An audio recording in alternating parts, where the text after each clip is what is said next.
Hello po sa inyong lahat mga ka-crypto. Ako po si Pinoy Crypto Trader at sa video na ito ay atin pong pag-uusapan ang aking technical analysis dito po kay Shiba Inu ngayon pong September 4 taong 2024. Pero quick update lamang po tayo rito kaya diretso na po tayo sa pag-technical analysis sa kanyang daily chart time frame na ito. At ayan, kababalik lamang po ng kuryente dito sa amin.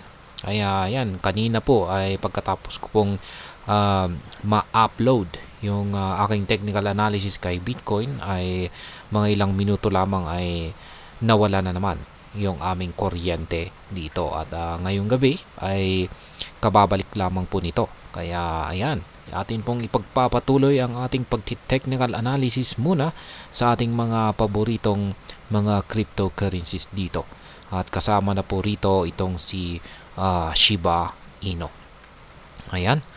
Ngayon ay yan pa rin po yung nakikita ko na magiging galaw nitong si Shiba Inu sa mga paparating na araw. Mukhang magko-consolidate lamang po siya dito sa pagitan ng ating major resistance line dito na nasa presyong 40 digits 1482 at ibabaw naman ng minor support line dito na 40 digits 1268. Ayan, magsa-sideways po siya at mukhang yung kasalukuyang candlestick po natin ay sinubukan po niyang tagusin ito pero napatalbog po siya. Ayan, napatalbog po siya at ngayon ay nakikita po natin na siya po ay may napakahabang karayom kung saan ay tinusok lamang po niya yung minor support line natin dito. Nagpapakita po ito na parang di po niya kaya. Pero syempre, wag pa rin po tayong pakakasiguro dyan. Kaya, ayan, meron po tayong dalawang scenario rito kasi pwede pa rin pong babasag yung ating minor support line dito. Pag nabasag po yan, ay ayan, magpapatuloy po sa pagbagsak itong si Shiba Inu at aabot po siya rito sa presyong 40 digits 1169. Pero kung pagtatalbog po siya dito, ay magpapatuloy lamang po siya sa pagko-consolidate dito.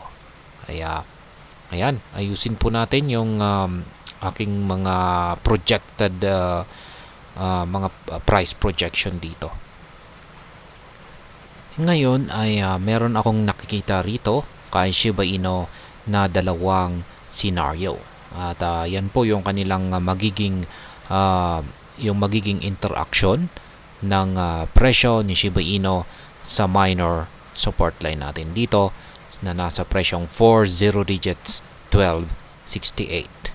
At ayan, yung unang-unang scenario ay ito, kung tatalbog po siya sa minor support line natin dito, yan, kapag tumalbog po siya, ay ayan, babalik po siya rito sa mga kalagitnaan.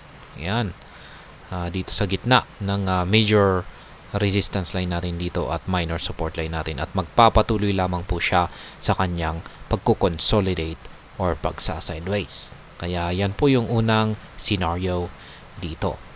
Ngayon yung pangalawang scenario po natin dito ay kung mababasag naman po yung minor support line natin dito. Yan, kapag nabasag ay babagsak siya at posible po siyang umabot hanggang dito sa sunod na major support line natin dito na nasa presyong 40 digits 1169. Kaya yan, ito po talaga yung binabantayan natin dito kung ano ang magiging interaction nitong si Shiba Inu sa minor support line natin dito.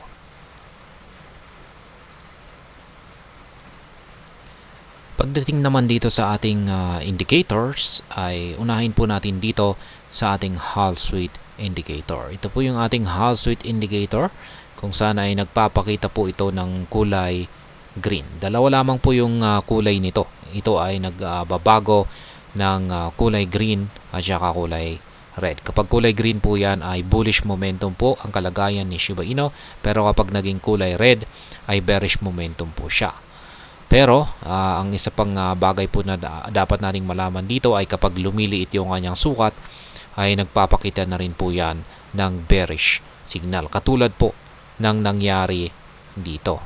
Ayan, simula po noong September 1 ay kitang-kita po natin na mabilis na yan, naging mabilis yung pagliit ng sukat ng kanyang pangangatawan. Kaya kapag ganyan po yung nakikita natin ay isa po itong bearish signal. mga hindi nakakalam, kung pag sinabi po nating bearish signal ay pabagsak po ang market price ni Shiba Inu. At ayan, meron din po tayong pangalawa rito na isa pang indicator na tinatawag po na QQE Mod Indicator. At base po sa ating QQE Mod Indicator na ito, ay ayan, bearish signal po yung ipinapakitang signal nito. Kapag naging kulay red po yan, ay ibig pong sabihin ay bearish ang kalagayan nitong si Shiba Inu, or sang-ayon po siya dito sa ipinapakitang signal ng ating Hall-Sweet Indicator. Ngayon, kapag yung matindi rito ay kung mapapansin po natin na lumalaki yung sukat nito, yan, maski kulay gray po yan, maski kulay gray, basta ang importante ay lumalaki yung mga sukat nito, ayan, na magkakasunod, o yung basta may nabubuong bago tapos mas malaki yung sukat nito, ibig pong sabihin nito ay lumalakas po yung selling pressure na nararanasan nitong si Shiba Inu. Kaya kung pag nagpatuloy po yan, ay ibig pong sabihin ay meron pong malakas na pwersa ang mga sellers, at hindi po masasabi kung hindi po magtatagal ay mababasag ni Shiba Inu yung binabantayan natin dito na minor support line. Ayan, yan po ang mangyayari dyan kung pag nagpatuloy po sa paglaki ng sukat ang mga nabubong QQE bars natin dito.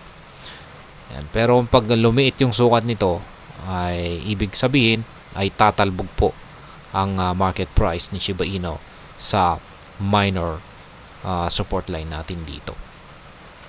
Kaya yan, pero sa kabuuan ay bearish po yung mga signals natin sa ating dalawang indicators dito. Ibig pong sabihin ay talagang sinusubukan po ni Shiba Inu na basagin yung minor support line natin na ito na nasa presyong 4 0 digits 1268. Kaya ayan po yung binabantayan natin dito. Ayan, ginagawa na po lahat ng mga bearish yung kanilang makakaya para basagin ito. Pero mukhang base po sa nakikita natin na kalagayan or itsura ng kasalukuyang candlestick natin dito, ay mukhang nahihirapan po siyang basagin ito. Kaya yan po ang dahilan kung bakit meron po akong nakikita rito na dalawang scenario. At yan na nga, kung pag tumalbog po siya rito, ay mauuwi po ito sa kanyang patuloy na pagko-consolidate dito. Pero pag nabasag po niya ito, ay ayan, babagsak po siya at maaaring umabot hanggang dito sa sunod na major support line na 4 0 digits 1169. Kaya ayan, ngayon ay pagdating naman po sa ating spot trading, ay meron po tayong na trigger dito na isang buy pending order. Dito po yan, yung buy pending order natin dito ay nakaabang po sa presyong 4 0 digits 1268, kung saan ay mismo ang ating minor support line dito. At na-trigger po yan kanina lamang. Kaya nakabili po tayo ng Shiba Inu dito sa presyong ito. At kasabay po niyan ay agad po tayong nag-set. Ayan, kailangan po nating agad na mag-set ng kapalit ng na-trigger na buy pending order natin. At yan po ay asang sell pending order naman dito sa itaas. Yan, dito ay nasa presyong 4 0 digits 1482. Kaya ayan, yan po yung panibago or updated na mga live spot trading positions ko rito kay Shiba Inu. Ayan, marami na po tayo nakabang rito ng mga take profit. Ayan, natatakpan po pala yung mga price level natin dito. Kaya iuurong ko na lamang po rito. Ayan. So ako na lang iuurong yan. Pero ayan, kitang-kita naman po pala natin yung mga price levels kung saan nakaset yung aking mga live spot trading positions dito po kay Shiba Inu. At ayan, kung gusto ninyo akong gayahin or sabayan sa aking simpleng strategy na ito, ay malaya po kayong gawin yan. Madali lang naman akong sabayan kung saan lahat ng inyong kailangan ay inyong nakikita sa chart na ito. Sa mga hindi pa nakakaalam, ang mga kulay yellow na arrow signs dito ay kung saan nakaset ang aking mga sell pending orders or take profit.